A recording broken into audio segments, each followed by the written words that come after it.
Hello, my name is Beryl Scott, and I am the president of the Canadian Multicultural Education Foundation, or as we call ourselves, CMEF. I would like to begin by acknowledging that we are located on Treaty 6 territory, the traditional lands of First Nations and Métis. Edmonton is and has been home to diverse Indigenous nations and peoples, including the Cree, Blackfoot, Métis, Nakota Sioux, Iroquois, Dene, Ojibwe, Sultano, Anishinaabe, Tusuna, Inuit, and many others. They have called these lands home since time immemorial. As a multicultural organization, CMEF acknowledges the Treaty 6 land and territories of our First Nations. This is a reminder to us to continue learning about Indigenous communities, creating meaningful relationships with them, and promoting recognition of their history, languages, and traditions. This is our commitment to action. The Canadian Multicultural Education Foundation is a not-for-profit organization founded in Edmonton, Alberta, Canada on October 1st, 1990. Our mandate is to strengthen the multicultural fabric of Canada through educational and community programs.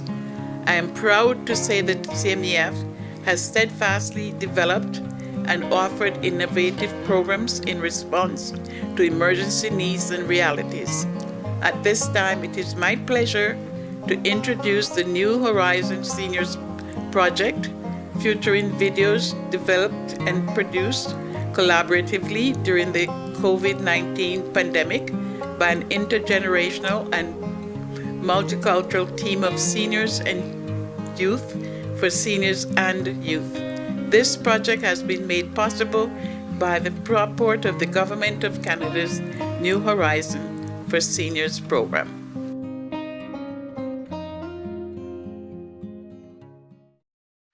So I was just saying that today's topic is coping with loneliness and isolation. And so how we've designed, Crystal and I have prepared some conversational pieces or questions that we will use to generate conversation. But we want it to be a freestyle, so that you feel free to talk as long as you need or as long as you want on a particular topic or question. And Kristen and I will interject every now and then, or Earl as well, with whatever views we'd like you to explore some more. So first I'll introduce you to others. And Jean McLeod, it gives me such great pleasure. Jean is my neighbor. So I have an advantage here, my next door neighbor. Hi. So I can see her as often as I like. Very good neighbor, yes. It gives me such great pleasure to introduce Jean McLeod, clinical psychologist in Alberta's health sector, including over 35 years at the Glenrose Rehab Hospital. Her primary area of practice is brain injury and stroke. She's been involved in working in brain injury and stroke, assessment clinics, individual counseling, and leading a variety of cognitive and emotional adjustment groups. Much of her work focused on supporting individuals affected by trauma and loss, adjusting to change, and finding new meaning in life. So a lot of what Jean has done resonates with our program today.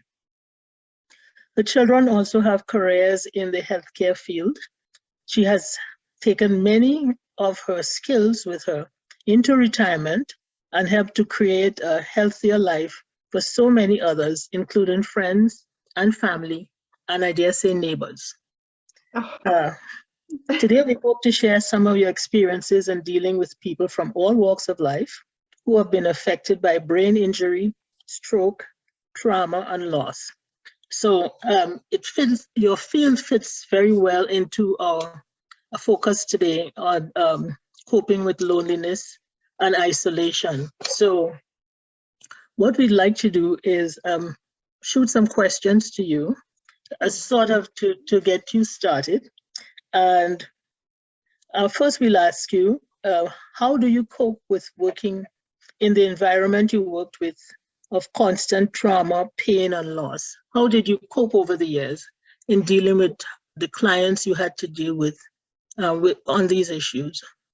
Yeah, good question, because a lot of what we did day in and day out was often traumatic to hear, as well as just to experience with our own feelings. So I think the skills around having a support network, which included colleagues and friends, even though I could never talk directly about what I heard or what I saw, there still was that release around being able to have fun and support one another. And I think I worked full time.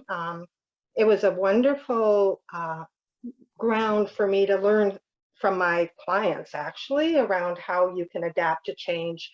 How do you suddenly face a loss of something that was really important? Many people, it was work. So a lot of what we talked about stayed with me. And I think I always looked forward to retirement as an opportunity to finally kind of put my toes in the water around being who I wanted to be and not just defined by my work, which was rewarding and which, I did for a long time. But I still look forward to the day when I could be me and do the things almost full time that I valued. But there's no doubt that a lot of the paths that people were on around having to deal with change and often losing a lot of what made them who they were. So things like physical skills, being able to remember and think and do things quickly and efficiently, a lot of those skills that got changed to some degree. I guess in some ways, I kind of look at retirement and the aging process as I already had a bit of a taste of what that feels like through other people. And so I certainly learned a lot from that. And I certainly still remember how restrictive sometimes people's lives became until they could adapt and find a way to kind of get out in the world again. Mm-hmm. I hear you. So did you find a sense of loneliness or hopelessness among some of your clients you dealt with? Absolutely. Absolutely. I think, everybody's very different in what, they need in life, and Mm-hmm. being able to be with people is one of them. Mm-hmm. But people struggle a great deal with feeling lonely, losing people who could not cope with who they were, which was different. And so that was, as you said, Donna, loneliness and feeling very isolated and apart from what was going on in the world, was very much a theme of people's lives as they figured out, how to get back. So for sure, it was a big part of healing, is coming out of that isolation and feeling you're connected again. So Mm-hmm. for some, it was worse than for others, for sure. Mm-hmm. I hear sometimes at the hospital when patients are discharged, they say, I don't want to go, I have nowhere to go, or I don't want to go home. There's no one home to go home to.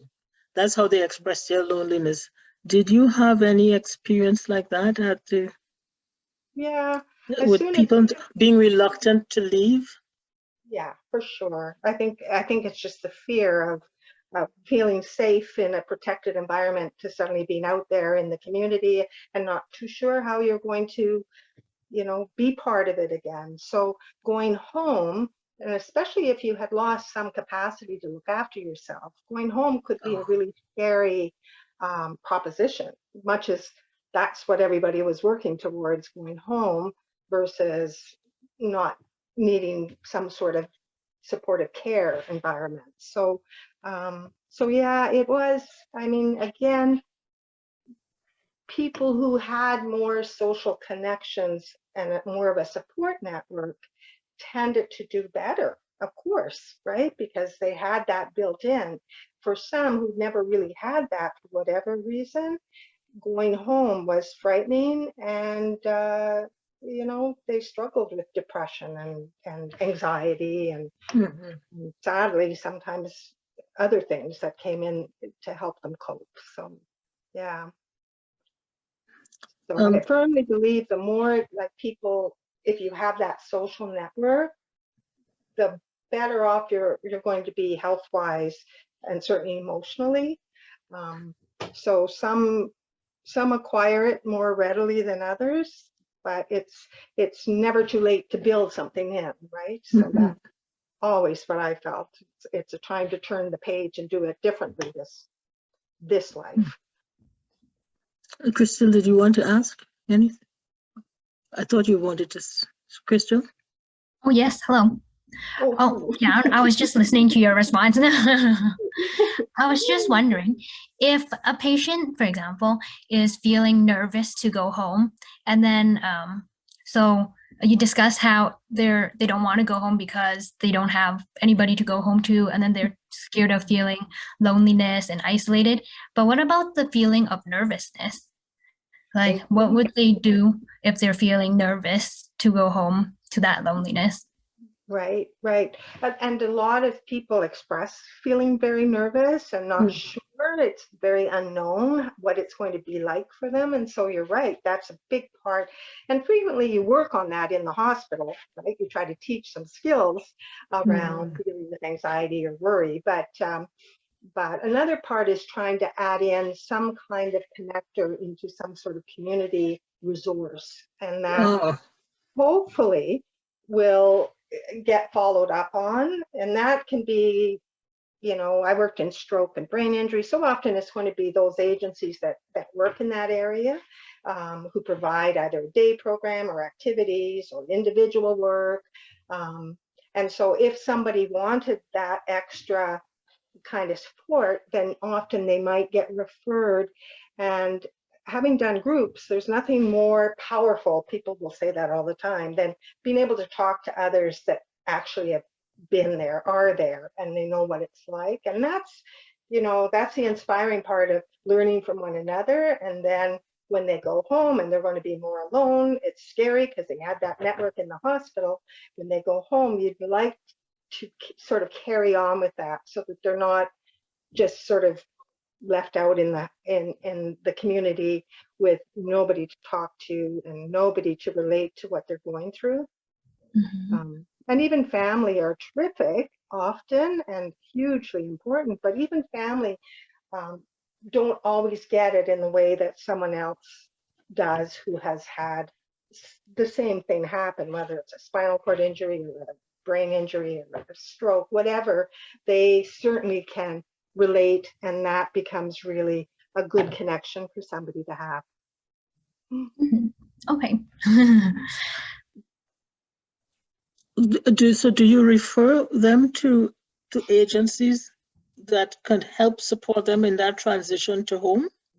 That, yes, for sure. That's part of the sort of the discharge planning that goes on, sometimes more successfully than others. And sometimes you don't have enough out there. Housing, there's so many things that make this complicated. I can imagine how much the pandemic complicates things too, because I mean, I'm retired. I worked part-time for about 3 years. I retired in 2015. So this is all going back in my time, my past, all the work that I did. But once the pandemic came, I officially retired, and I volunteered for a while at the brain injury, it's called Brain Care Center, teaching some courses. But then the pandemic hit, and boom, no more courses.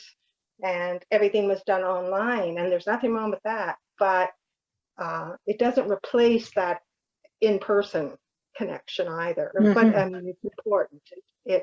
And that's all. A lot of the work now being done is often for psychologists is on videos, right? Doing Zoom and talking to people versus face-to-face. So it's a different world in many ways in my profession, but. Do you find this adds to the isolation that people feel? The tendency to rely so much on Zoom? Well, do you think it's it's still a heck of a lot better than nothing. And I Yeah. always say in my own personal life, when the pandemic hit, especially the first lockdown, which was a bit of a shock, where you suddenly couldn't see anybody, including your family, your kids, you were just on your own. And I don't live on my own. I can't imagine how hard, if you lived on your own, this would be. But I for a while I was reluctant to do online because I hate relationships. Like I always feel like you have to be with somebody to really feel and be with somebody versus on a screen. But boy, that was a lifesaver. And for many of my friends and myself, it was all around being able to, do Zoom circles and chat and laugh together, have a glass of wine, do whatever, and just chat. And I mean, to cope, I would write emails every day to people, and it became a bit of my, because I always valued social connections. For me, being able to talk on emails helped. And so I think it's really tough, and it must be hard for people who have, let's say, disabilities that make it difficult to use Zoom or to go online and to be able to, do, because I'm not very good at it myself, but it's a complication around trying to visit and be with people, but at least it's one of the options versus not having any kind of contact, So I always say it's good to be able to phone and do emails and do this kind of video chat, because you don't feel so alone. I mean, you're reaching out in a different way. I think the younger generation does it better than we do because for us it's very alien to be on a computer all the time. Whereas I think the younger generation, it feels very okay for them or comfortable for them to do that. Yes, I hear you. Any suggestions on how to get over that? Get over that hesitancy we have to reach out? Right. Yes, I agree. No, I'm asking, do you have any suggestions on? Suggestions? Sorry, Earl. I thought you said it's a good thing to reach out. No. In terms of tips for being connected, do you mean like in the pandemic kind of realm, or do you just mean period? Like, I guess I mean period, because even before pandemic, people felt isolated. And I always say, like, I mean, it's maybe stereotypical talking, but sometimes women find it a bit easier than men when they retire. And part of that is because I think we maybe work further at it in terms of having friendships and the girls. But to me, if I mean, you don't want to wait till retirement. To me, it's important that people start thinking in terms of having hobbies and recreation and a balance. Because I think, I mean, I feel like I'm fairly balanced. There's a lot of things I like to do on my own. I love to read. I love to play piano. I love, walking my dog. But I also need that other part of joining and being with people. So I have book clubs, or, I get together to do art or whatever, that it sort of helps me connect, but it gives me also a hobby that I can do on my own.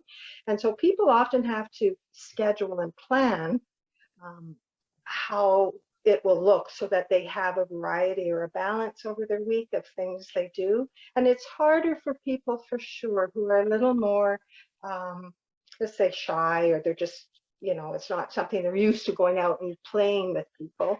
But I think there's that structured way of, why don't I join the gym, and then I go and I join, let's say, Zumba or the pool, and I'm around people, but I'm also working on physically doing something, which is really important. And some of those wonderful seniors, organizations, centers, and so on, if people can get themselves there, that often becomes a way to make some new friends. Because we do miss our friends at work if we've been in a fairly social work environment, and we'll have our friends and we'll want some new ones. And so that's part of planning some activities. Like I said, for some people, they don't need to be around people a lot, but then have things you go out and do, like a walk, or in terms of getting out of the house. So it's like I say, it's like one foot after the other, and sometimes it's easier to try things before retirement versus suddenly in retirement you think, oh my goodness, what am I going to do today? Why do I get up? But as I said, it really, I think it depends on the person, but there are a lot, if you're in the city, there's a lot of opportunities. I think sometimes it's a little more challenging, when you don't have quite so many things you can go out and do. But, there's always, when you sit down and plan your life, there's always goals that we want to meet, right? And they don't change. Doesn't matter if you're 90, right? Things you really want to still be able to do. So, hopefully you have one or two contacts that can help lead you somewhere too, that are already retired or know of things that they think you would enjoy doing.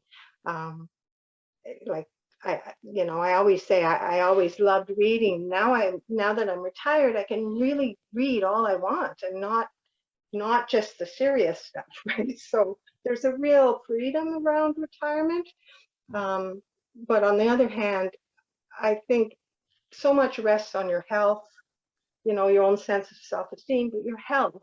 And for sure, if your health is an issue, and it's scary to go out to a community hall because you might fall, that's a whole other, difficult area of how do I make sure I don't get isolated.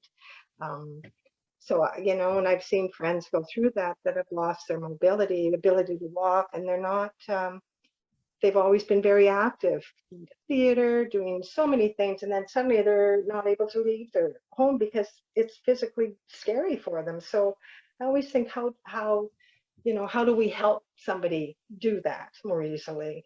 It's, so, no easy recipe, I don't think, but one step at a time and add one thing in. And I always figure you should have, at least 5 or 7 things that you have a bit of passion about in your day or in your week anyway, that you're out and you're doing. Does that make sense? Yes. One of the things that I admire is how you were able to combine these attributes. You mentioned the book club, and I have seen the book club, the book club girls. They go to a restaurant to read the book, or to have a book club meeting, or they have glasses of wine, or they combine different supports for the book club, which I find sounds like so much fun. But I guess, as you say, it starts with what kind of network you have built or you can build in your space and time, doesn't it? Yeah. Yeah, I think there's a lot of resources out there, so you have to find what works, Yes. and not feel too defeated. Let's say if you try something, for example, if I ever tried to quilt, I'm sure I would be terrible at it because I just don't do fine motor stuff at all, except for, piano. And I'm thinking, that's a bit of a bad attitude, but maybe if I went a few times, I might find a way I could actually enjoy doing something like quilting or sewing. So it's kind of having a sense of adventure, I suppose, around trying some new things.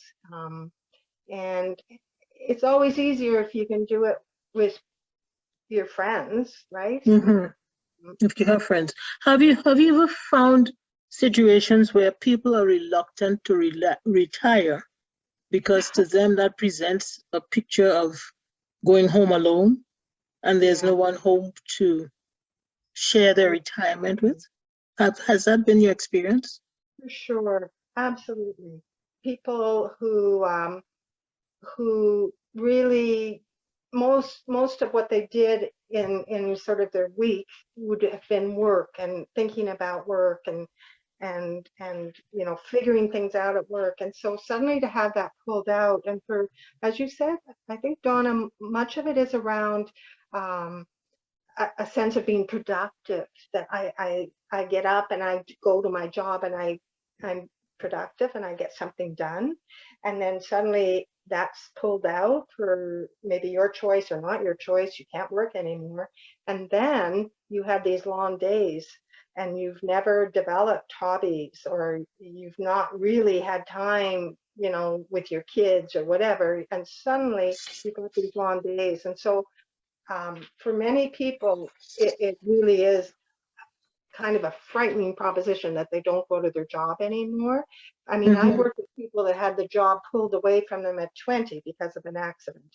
So I always figure what a gift that those of us who got to work our full, whatever, 35 or however many years, how lucky were we?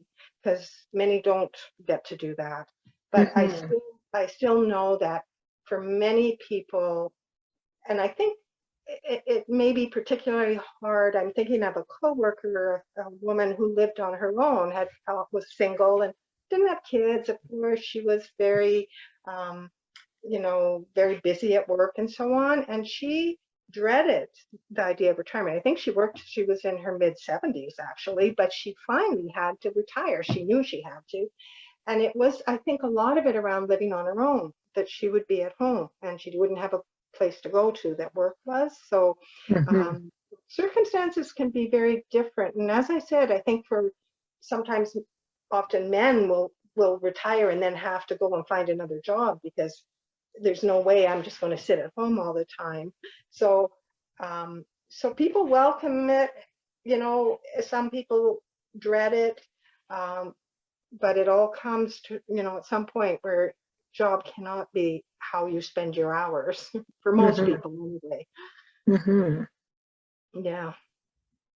It's funny how so many, and I'm one of them, I look forward to retirement, but it still was a big step into the unknown, right? You worry about things like, I worry, oh, what if I run out of money? Oh my gosh, what if, you know, you have all these retirement worries.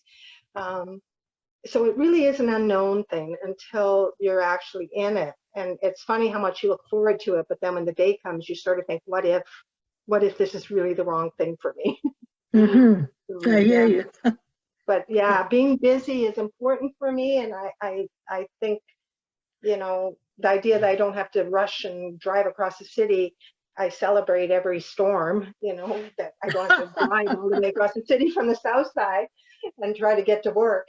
But you know, I missed who I was and what I enjoyed about my job. But I still am, you know, 100% happy to be retired.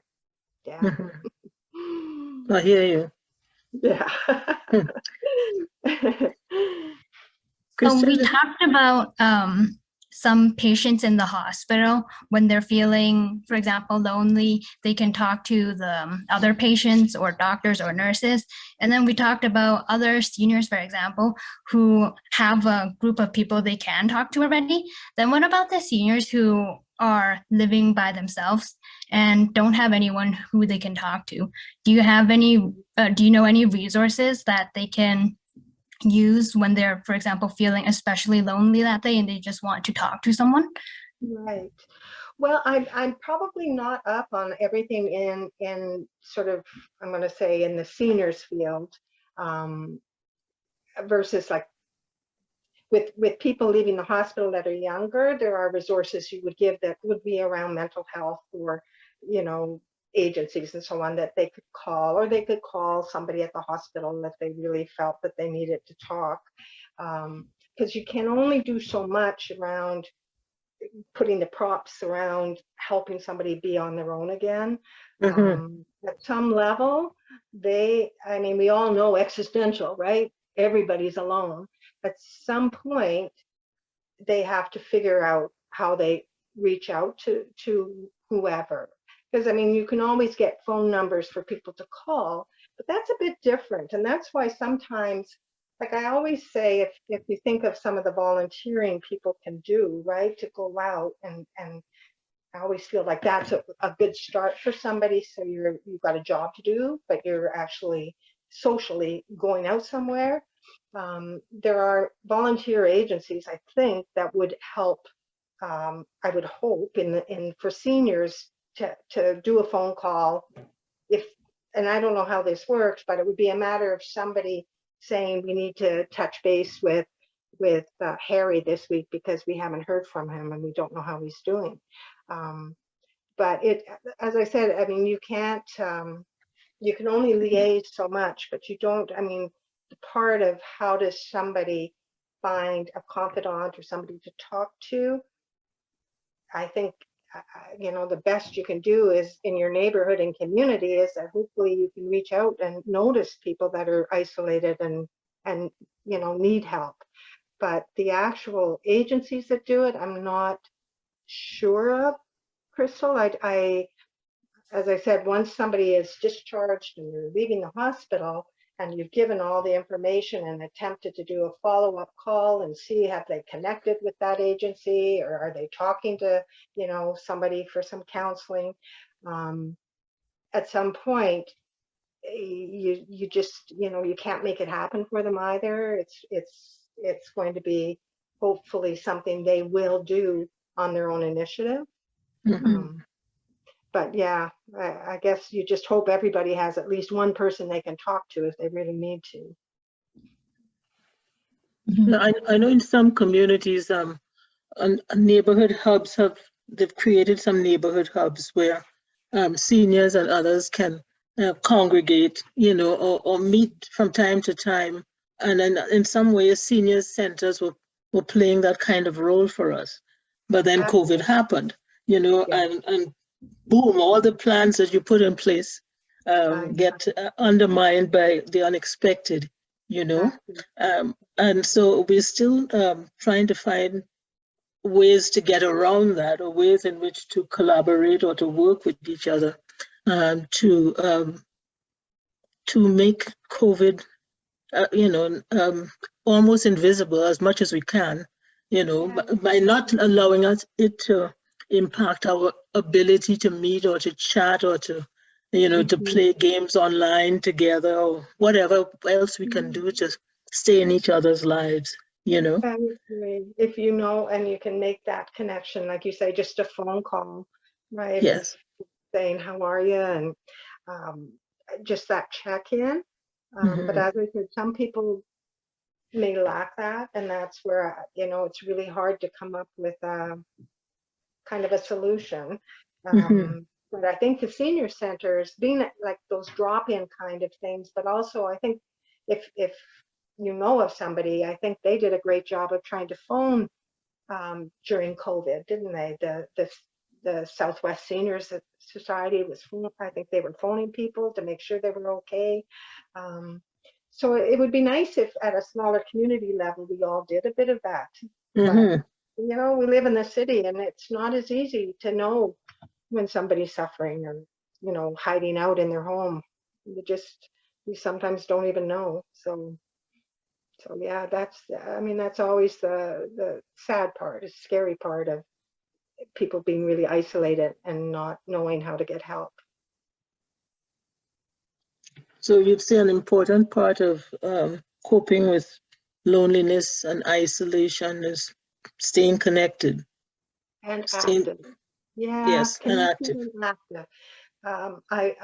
For me, that's important. And like I said, the social aspect, you want to have things you can do on your own, but I think part of I think that's what's important to being human is that you're with other people, you care, you know what's happening. You know, I think again, it's a lot. I mean, you can do some really structured things in organizations, but what you hope will happen is that there'll be that sense of connection enough that it's more than just we're getting together to play bingo. We actually might check on each other now, and maybe I'll drop by and see you and have a coffee with you. And so it's part of trying to get that for people. And I think some people are incredibly good at it. They really are good at making sure they touch base with people. And I think, that I always admire. They don't lose sight of people, but it's still, as I said, the complication of the pandemic made a lot of things that were simple really, really hard to do. So we're learning as we go. I think every time another wave hits, it's like, I can't believe that we have to do this again. Yes. And then you just carry on, because if we all knew at the beginning how long it would go for in terms of having some restrictions, and especially for people I know that have very precarious health, they are basically not going out anywhere, and they are only in their home, and that's so tough, so tough. But I mean, that's part of doing video chats once a week with somebody in that situation, just so we can see each other. I've noticed that sometimes, even though people aren't physically or actively talking to someone, they just want to have the presence of someone else there, and then they feel a lot better as well. And I think that's pretty nice. The companionship. Yeah. Absolutely. Because I go, I go to the local Y, and I go to an exercise program sometimes, and I watch these people coming in and laughing and everything and watching, and they may not actually talk to anybody at all, but they're part of a group and they're having fun. So for sure, it's just being around people a bit, right? And that's for sure. It's if you're not a big talker or conversationalist, you can at least watch and hopefully feel part of things, right? Yeah. I remember this friend of mine who is a retired chemistry professor from U of A, and he lives in a senior center now, at the other end of town. And so I would see him regularly, and I said, why are you here every day? You're no longer teaching, you're no longer active academically. Why are you always on campus? He said, every time he looks around, somebody in his seniors complex is dying. He's tired of being around dead people. On campus, there's youth, there's life, and there's hope, so he makes his way down as usual every day because he wants to live, he wants to continue hoping. And that, so he doesn't need to be around morbidity or a sense of a defeating environment, that's how he puts it, so there are people like that, and your views are very well received in terms of the importance of connecting with each other and checking up on each other regularly and, without being invasive. And, I often hear such loud laughter coming from next door to where I live. I said, that must be a comedy book they're reading in that book club, It sounds like there's so much fun until I hear glasses of wine clicking, Well, it is, there's a lot to love about life, even given all the unexpected things that come at us. But yeah, I think that's part. I mean, I grew up on a farm in a small community, and although I went off to the city to university and then moved to another province and worked out here, I still think I feel like in that smaller sense, that farming small community where everybody knew everybody and everybody looked out for everybody, I sort of hope we have little pods of that in the city too. And I think we do to some extent, right? Depends on your neighborhood, but that's part when you retire and you can stay in your own home, that hopefully it's because you've got like all those connections and memories around this neighborhood. I mean, we all think about, I'm sure, that whole notion of we have different phases of retirement, and while we're really healthy, it's terrific. When we're not so healthy and when we need more care, it's not easy. Like your friend, the professor, to say, I don't want to just be surrounded by elderly people. I'd like to know that there's still life and young people and babies and things going on. So I think it'll be interesting to see how it all goes, right? I mean, we don't know those things. What it will be like. Yes. Well, if are there any more questions for Jean, or can I thank her? Yeah, really good questions, and I don't know if I don't know if there's other things I should add in. Go ahead. Those are good questions, and a lot of it, like you said, is around transitions in life, and how do you cope with some changes and keep yourself going, right? And so I do think it's social, but it's also lots of other things you do in life, whether it's gardening, like you, or music, that we all have, I hope, something that we can look at and feel good about in terms of our life. I was just thinking, you seem like someone who joins a lot of clubs and activities. So I was just wondering, how do you find these clubs to join?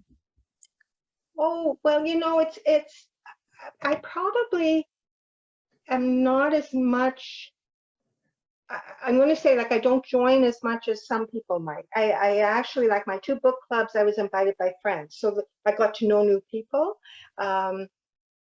And I will go to, to a course or whatever, but I'm not, I don't know if that whole part of going and walking in and start going to a new club, I'm not sure that I'm the one that does that often.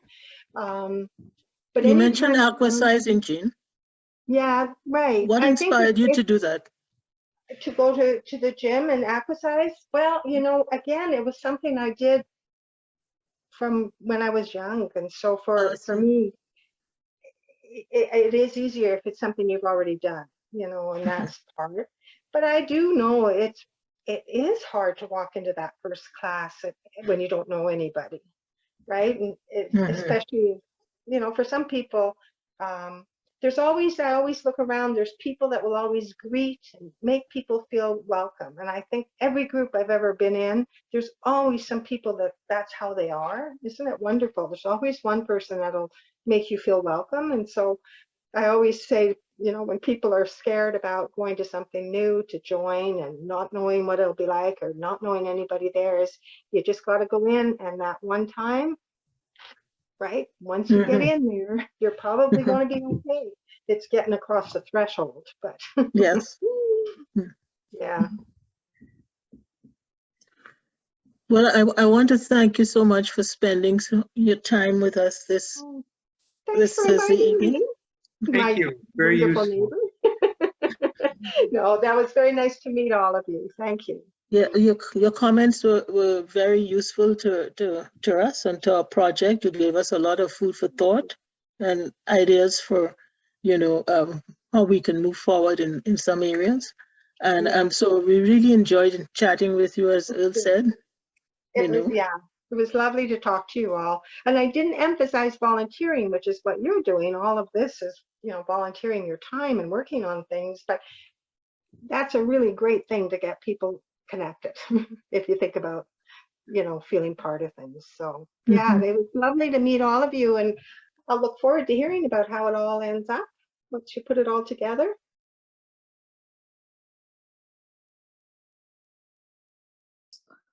Hi, my name is Sudha, and I'm a retired psychologist. I've been practicing as a psychologist for about 30 years. And over the course of my practice, I've dealt with all various kinds of issues. And also I've had clients or patients who come from different backgrounds. I've dealt with incarcerated people. I've dealt with men and women who are suffering trauma, and I've dealt with older people who seem to sometimes sort of have trouble adjusting to being alone, and they try to hold on to quite tightly to sometimes to either their children, which kind of causes friction in the family, but it is coming from their desire to maintain relationship and not feel lonely.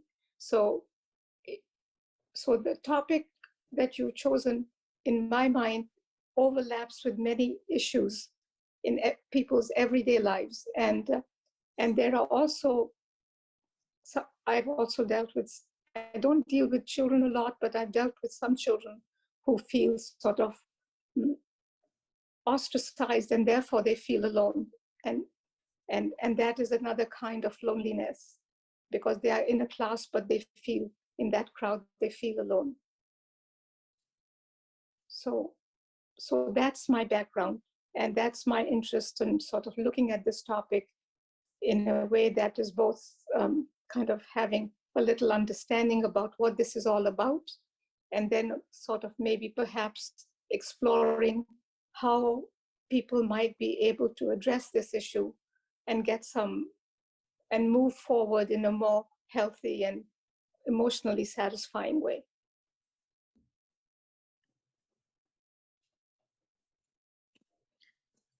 So in the course of your work, you've dealt with emotional trauma, and how has that come up, or in what communities, or Well, it comes up, trauma. I think most of us have had some form of trauma in some different ways, because trauma is personal. What is traumatic for one person may be just a difficult situation for somebody else.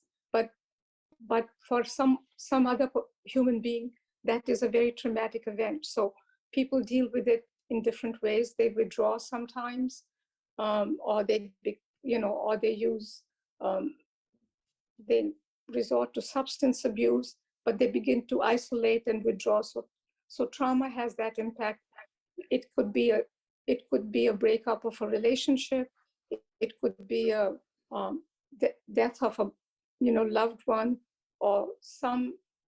So that what trauma does for some people is they have their vision of their future is shattered, and they don't know how to find their sort of mooring in this world, and so for them there's safety in withdrawing, but the problem with withdrawing or isolating, as your topic talks about, is that if you stay there too long, it becomes very difficult to then sort of step out and reach out again to people, because you sort of become in a strange way comfortable in your isolation, and that becomes problematic if it becomes chronic. Wow. So this has been, you have met many circumstances like this, I imagine, where so how do you bring somebody out of that kind of environment? Well, I mean, that's a very valid question. And again, I think that when you're working with individuals, you as a psychologist, what I'm trying to do is get an understanding of where they are at, how are they more sort of, and what is their style of thinking and problem solving, and what is their style of sort of addressing their emotional issues. So it kind of comes together from that. It's a relationship that you build with your patient, and it's on the basis of that relationship that you can help people move towards change, because they have to learn to trust me and believe that what I'm sort of, when I'm exploring something with them, that I have their best interest at my heart. And so it is both relational. Therapy is both relational, and it is also addressing the problem in ways that they can address, that they can feel comfortable with. So you have to provide a variety of choices. And I think the first step towards making change when dealing with loneliness or isolation is to sort of encourage the person to take an inventory of how their current lifestyle is impacting their health, physical health, their emotional health, their psychosocial relationships, and kind of get them to sort of realize that it's not going in the direction that they want it to go. The trajectory is not a healthy trajectory. And once we begin to do that, then we can explore options as what to do. But of course, when we are talking about today as to what people can do while they're while they're in this situation themselves. I mean, not everybody goes to see a psychologist, and you can begin to do this work on your own. You can start journaling, and as you begin to record how you think or feel or what you've done in the day, and you begin to do this for a few weeks or months, you might be able to, the individual might be able to see a pattern emerging, which then they can look at and think, well, that doesn't sound so, doesn't sound so great, or it sounds like this is not the way I want to live. That's one way. Another might be, depending on their relationship with their doctor, they can have an honest conversation about what's going on. They might be able to, through a community resource, the community agencies and service agencies, they might be able to get in touch with a therapist or a counselor and begin this exploration with them. But I think the biggest hurdle I see in this process is that when people are sort of have been experiencing loneliness for extended periods of time or isolation for extended periods of time, it's very hard to sort of get moving in a different direction. It's not when you think of change, it's easy to say, this is how you change. It's like, but when you begin to think of how set we are in our own ways, each of us individually, and how resistant we are to change, or how difficult it is for us to change a habit, it's difficult. So so perhaps to think that, to say, yes, these are all the things that the person can do. There's also, I'm told through your work, that there's 211, which you can call, and the operators can link you with someone so that you don't have to do the searching and you don't have to make that much effort, but you can make the effort of calling 211 and say, this is my problem, and who's the appropriate person or who's the right agency for me to begin to explore this issue and to find some movement that I can make. So I think that would be the first step in this process. That's very informative. Lots of information, useful information. Thank you.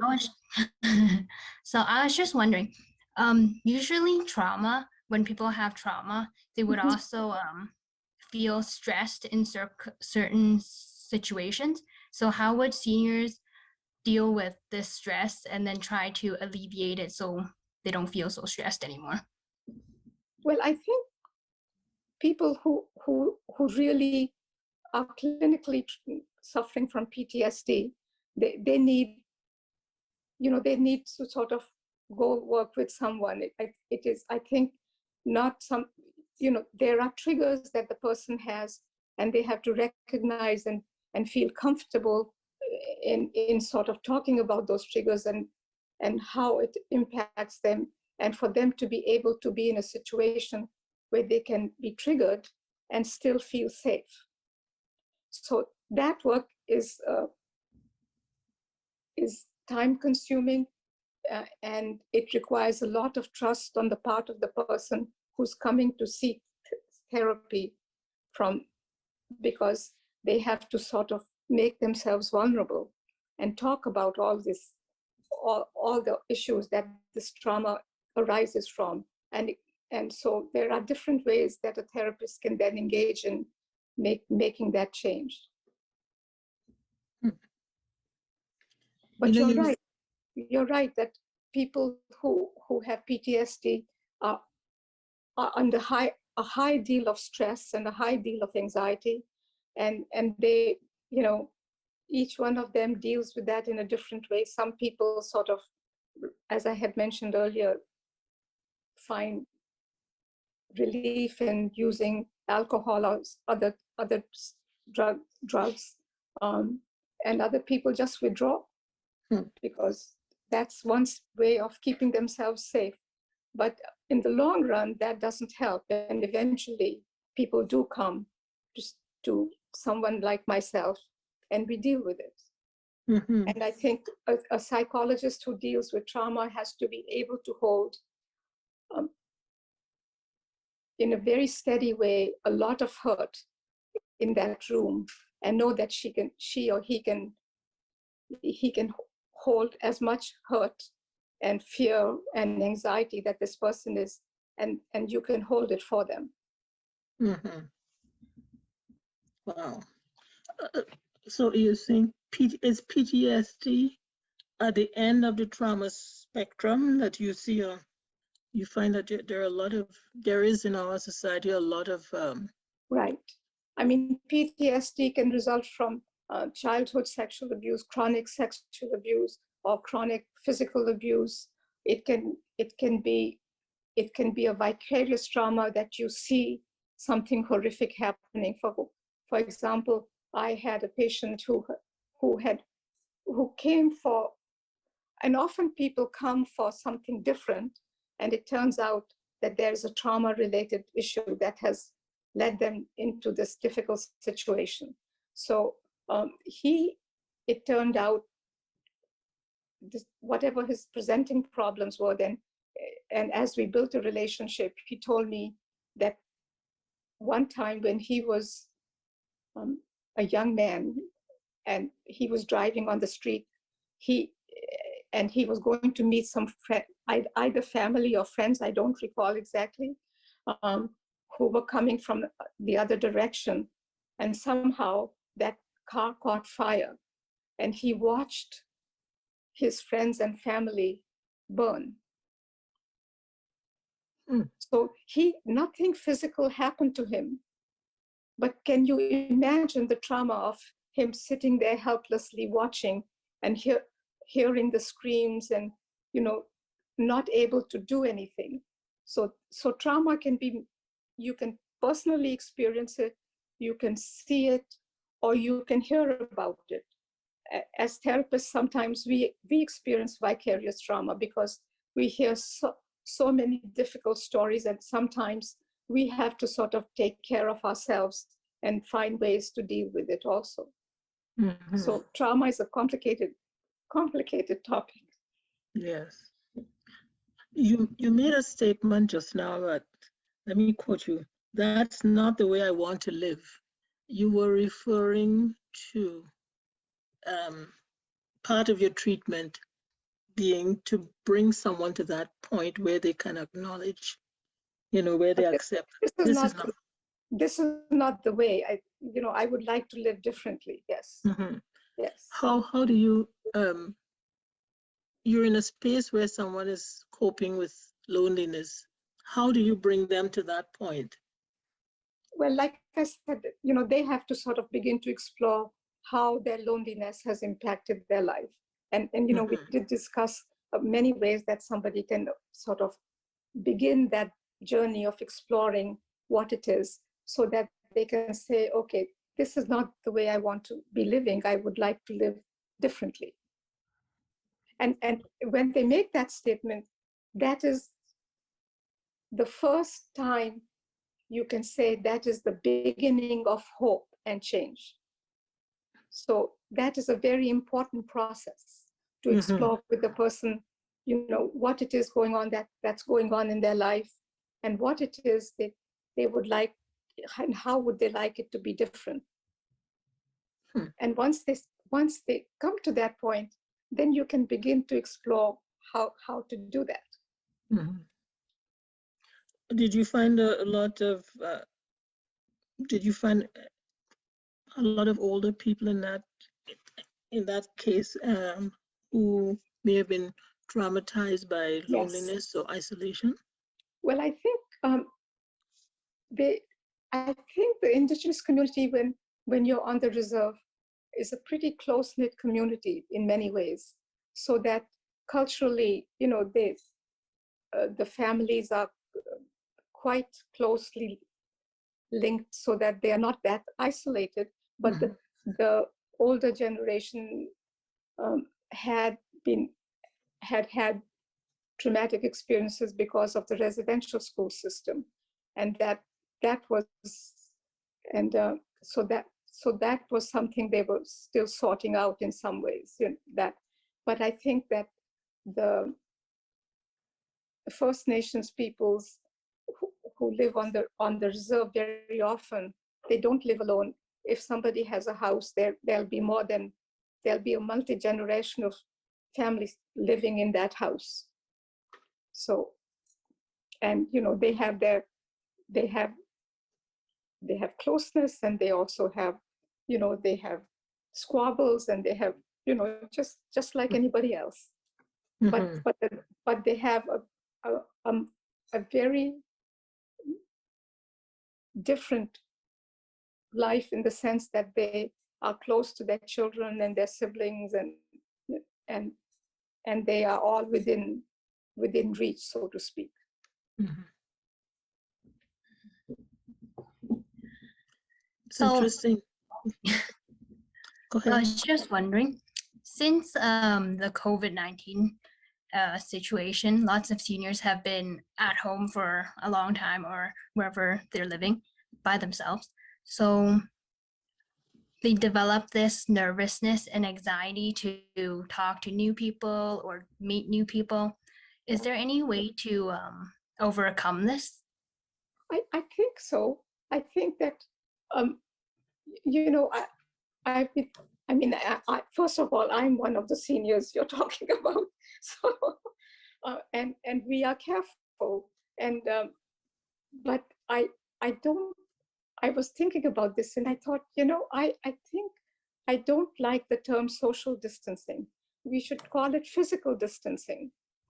We're not, rather than social distancing, because we still need some way to be social, and that can be, and some of it can be, and I'm not very good with technology, but I'm muddling through it, so to speak. But there are ways, you can chat online, you can chat on different ways to, and you don't have to be socially isolated. Maybe you cannot do face to face because of physical distancing, but if we think about it as physical distancing, but not social distancing, maybe we'll have a different mindset around it, which is to say, we have, personally, for example, we have a scanning date with my brother-in-law and his wife. They live in Chicago, and we have dinner together every Wednesday on FaceTime or whatever. So and we have become in many ways closer in that relationship than I have ever been, because we see them every Wednesday. And when we were living in Edmonton and they were living in Chicago, we saw them maybe twice a year at the most, and an occasional phone call. But we have made a concerted effort now, and it has held for a year and a half that we've been doing that. So I think there are ways, but also, when Crystal, when you talked about that, I started thinking of technology, and I thought, well, it's also a double-edged sword in some ways, because it can bring people together. I play Scrabble with people, so online, I like that.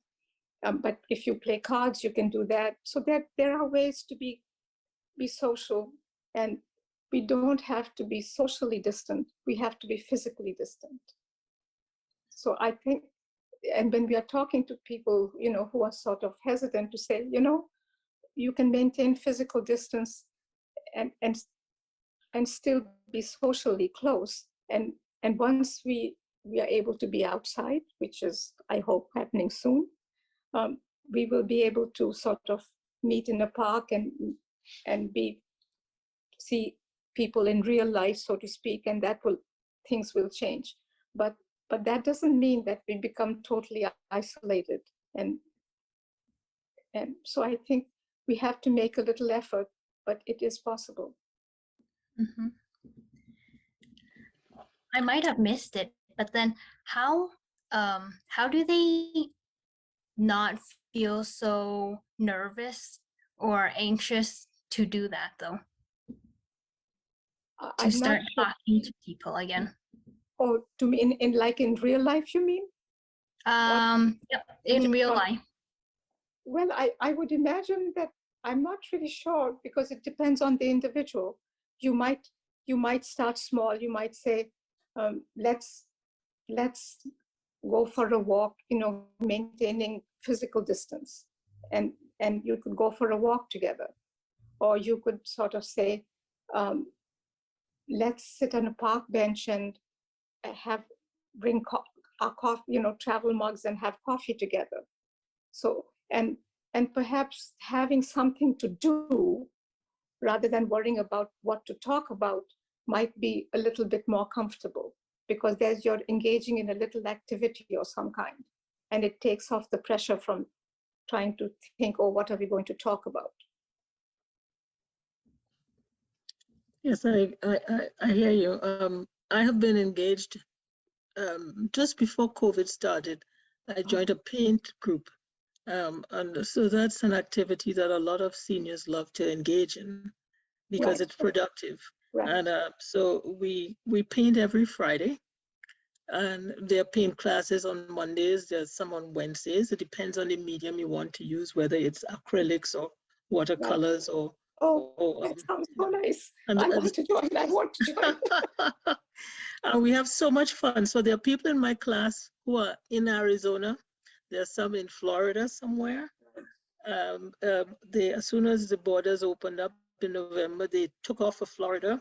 And there's some in Edmonton, there's some in Lethbridge. So people can participate all over, think so. anywhere, And I think, as you're saying, Donna, that once you're participating and you get to know these people, it would not be that big a stretch to meet them in real life. Yes. Because you already know them. And in some ways, you know them a lot better than you would in real life, because real life, you get busy doing things and you don't see people that often. But here you have this commitment once a week, twice a week, whatever it is, and you see the same people, you get to know them, and in ways that you wouldn't in real life. So I mean, there is a little silver lining that we have to hang on to when we think about what we are living with. Otherwise, I think it would be myself, for one.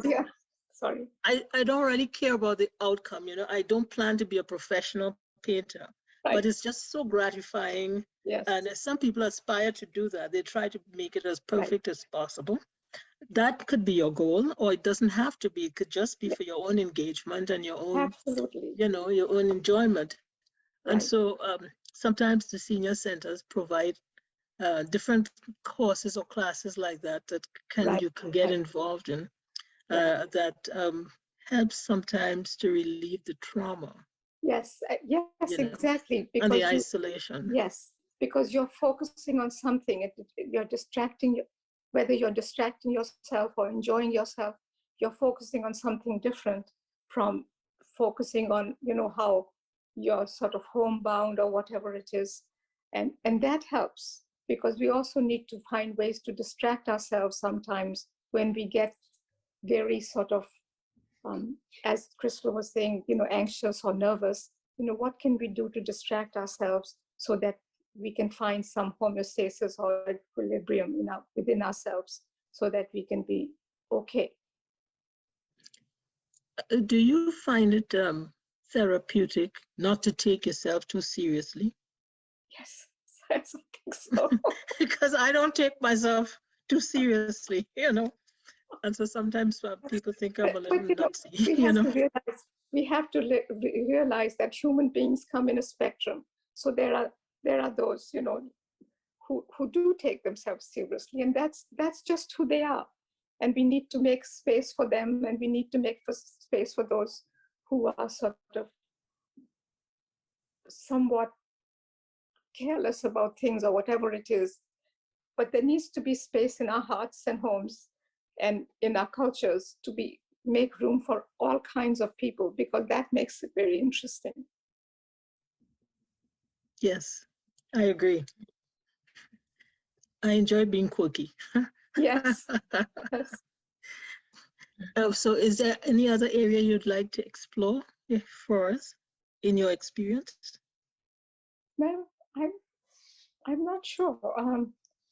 I'm open to exploring things I haven't sort of, thought about. But I think one of the things I'd like to sort of at least sort of in a way, if you're sort of moving away from isolation, is I want to talk about self-care, which I think cuts across all kinds of spectrums about whether we are lonely or isolated or traumatized. And so I'm not a very physical human being. You know, I mean, I like to be physically lazy, and that's a terrible thing.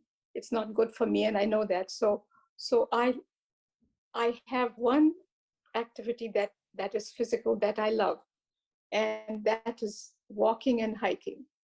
So, you know, I you know, people say to me, oh, you should do your stretches, you should do, you know, that's good for you. And I nod my head and say, yes, I agree. But that's not where I can put my energy, or, you know, that's not where I'm able to, but I can walk. I walk almost every day. I love hiking. So, and when I do that, I feel good. So it's, you know, self-rewarding, because all my little endorphins sort of pop up and I feel good. And it's good for my health. So I'm an old lady who can still walk, and I love walking. So that's so you choose whatever it is that makes you feel that you can do it. It would be nice if you could do a whole lot of different physical activities. That would be great. But if you can only do one or two, that's fine too. You know, I mean, this is not self-care is not about beating yourself up about what you should do. It is also finding things that you like to do and that give you joy. So that's one thing that I like. You know, so and the other thing is that kind of, since we are relatively homebound, so to speak, in different ways, you know, pick a night where you sort of say, okay, if I'm living alone, for example, I'm going to make a really nice meal for myself and set the table, and I'm going to be my own guest. And so, you know, or anything. I had one client for whom the most therapeutic thing was to give herself a manicure when she was upset. So she would lay out all her equipment and her nail varnishes or whatever stuff there is of that kind, and she would set it up for herself. And that gave her a sort of great pleasure, and it you know, it was very good for her. On the other hand, on the other extreme, I had one person for whom cleaning was therapeutic. You know, when she was stressed out, her house would be scrubbed clean and spick and shiny. So she, you know, that everybody finds some way to sort of deal with that piece. And I think it's, and so when you're feeling low, I would like people to we have a medicine cabinet, for example, you know, where you go when you're feeling physically not so well, right? You kept your aspirin, your Band-Aids, your thermometers, whatever, right? And when you have a physical problem, you know where to go. We should have a little drawer somewhere where you have a list of things that you can, because when you're feeling low, it's very hard to think of what to do to make yourself feel good. So, but if you have a drawer that has a list of things for you, it could be a phone number that you can call for a friend. It could be, you know, your bubble bath stuff that you can take a long bubble bath if that's what pleases you, or give yourself a manicure, whatever it is. You know, your favorite movie that you can see over and over again and enjoy, or a book that you love to read, or some pictures of your family and friends or a holiday that you took, you know, that you can reminisce. So I think we don't have that. Not all of us have that little drawer where we can go and say, what shall I do to make myself feel good, you know? But we do have a medicine cabinet where we say, oh, what shall I take for this pain, or what shall I take for, you know, my cold, or my runny nose, or my watering eyes, or a sore throat. We have all of those. So we should have one of those, is my recommendation. A self-care cabinet. Yes. So I'll tell you what's in my self-care cabinet at the moment. I'm in the middle of experimenting with a mango dish. Oh, I'm making a mango with masala and jeera, and I'm very Indian in my heritage and culture. okay. Yeah, so I'm not trying to. I buy this product all the time, and I'm trying to simulate the taste by trying to make it myself. So Okay. I yeah, I so do that too. Yeah. I eat something and I think, oh, I think I could make that. And I fiddle around and I try. I don't mhm. follow a recipe. I don't have the patience for that. I'm not the most patient human being.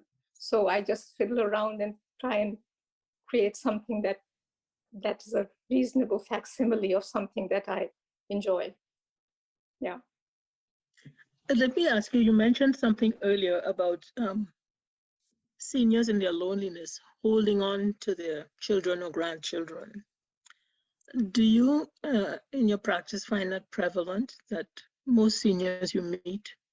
No, no, no. But I mean, the ones, as a psychologist, I meet the people who are having these problems. That's the Mhm. nature of my work. So that's what I'm referring to. But I think I also, when I was working with the First Nations, I often, sort of visited a seniors group that they had, and they talked about all kinds of different things that kept them engaged and interested. They did beadwork, or they made moccasins, or they made skirts, ribbon skirts. So they were very hands-on, and they did things that they were interested in, and they enjoyed each other's companies, and we had a lunch together. It was Mhm. Go ahead, I Crystal. really, oh, thanks. I really like the suggestions you were giving. You're talking about how, like sometimes people get too comfortable with being alone, but then they should still make some space to talk to other people and do the things you like Yeah. or they like. And then, how about the people who are too comfortable with being alone and then they don't make any efforts to meet other people or just to talk to family or friends? Is it important to Well, I think connect? I think that's a very interesting question, because I think we cannot sort of assume that that's the only way to be. If they are comfortable in that, and they feel that it isn't impacting them in any adverse way, then, I mean, there are people who like solitude. Hmm. We know Thoreau, for example, who went off and lived by himself. I mean, there are people who for whom solitude is is is their choice. And I think if it isn't detrimental to their health, their emotional health, or their physical health, and they don't crave relationships, well, then that is their choice also. And I think that we have to respect that to some extent. It might make their siblings or their, somebody uncomfortable, but the siblings and the somebodies have to deal with that discomfort and make peace with that, because as long as this person is feeling this is the right thing for them, then that is the right thing for them. Does that fit your life? That fit for you? Yeah, different lifestyles. Right. Everyone has different lifestyles. I mean, there were people before COVID who lived, very, very solitary lifestyles also, and they felt okay about it. Do you feel guilty for those people? Where I have friends where that has been the case, or family members, I feel that it's incumbent on me to try to talk them out of that kind of lifestyle. But you're saying that if they're comfortable with it, then I have to get over it. You know, Well, I think that, I mean, that's my because personal I worry opinion. about do them think that dying we have to alone. make room. Well, I mean, you can reach out to them. You know, you can always make a phone call and say, you know, just thinking of you. I know, yeah, and that doesn't. I mean, I don't think they're going to hang up on you. They're not the kind of people who might pick up the phone and call you or say, let's go for a coffee or something. And you can say, you know, I'm running some errands. Do you have anything do you need anything that I can pick up for you? You can make those overtures, definitely. And that way you can be sure that they are okay. Mm-hmm. But to expect them to reach out or, you know, suddenly start becoming socially interactive may not be what they're looking for. Mm-hmm. So I have to get over myself and let people live their lives to suit themselves. I don't want you to get over yourself. I just want you to reach out. Yeah. Yeah, I understand the boundaries that you're describing. Yeah. I That think sometimes the people have expressed a preference, you know. And we Yes. have to respect those boundaries, Mhm. unless we think that they are doing something harmful. Mhm. So, you know, for example, I will always say that to my patients, I will say, I will respect your privacy, and there are certain conditions under which I will break it, and I discuss those. So it's kind of like that. Mhm. Wow. It's important to reach out to other people, even the little actions, so they know that Right. care about them. Mhm. Yeah, like, you know, if you do some baking or you make this wonderful mango concoction that you made, and say, oh, I think I made this delicious thing. I'm just going to drop off a little Mhm. taste for you to see if you like it. You know, so Mhm. you reach out. Mhm. Yeah, Yes. that reminds me how some people like to be in a big circle of people, likes to be surrounded by them, and then some people like to keep it small. And I think that's really important That's to right. always have someone you can talk to. And you know, we have 2 grandchildren. One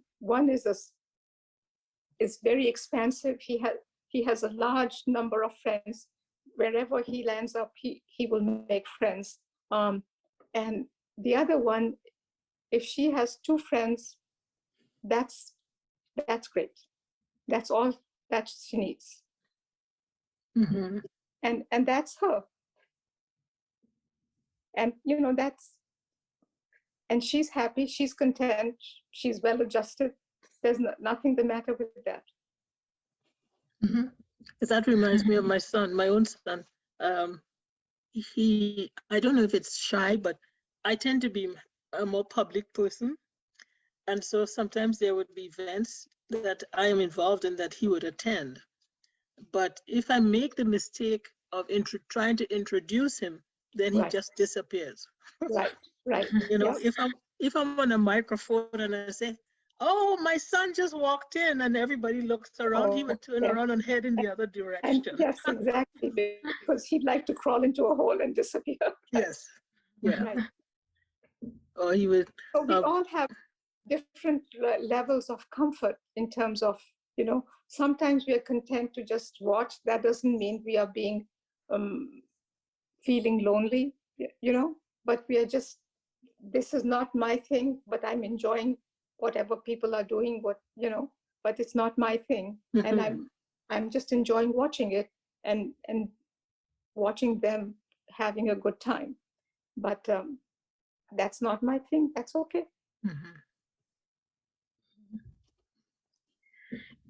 Well, I think we want to, unless you have any more questions, Crystal, you know, I find you so engaging, Sudha, that I can talk all evening, you know, but that would be unfair. Look, you know, just to go backwards a little bit to talk about loneliness. I mean, you know, it's important to remember that there are millions of people who suffer from loneliness. It's a very common problem, but there are also many ways to deal with it, so that they just have to figure out from which little where do they want to pull that thread that leads them to finding help.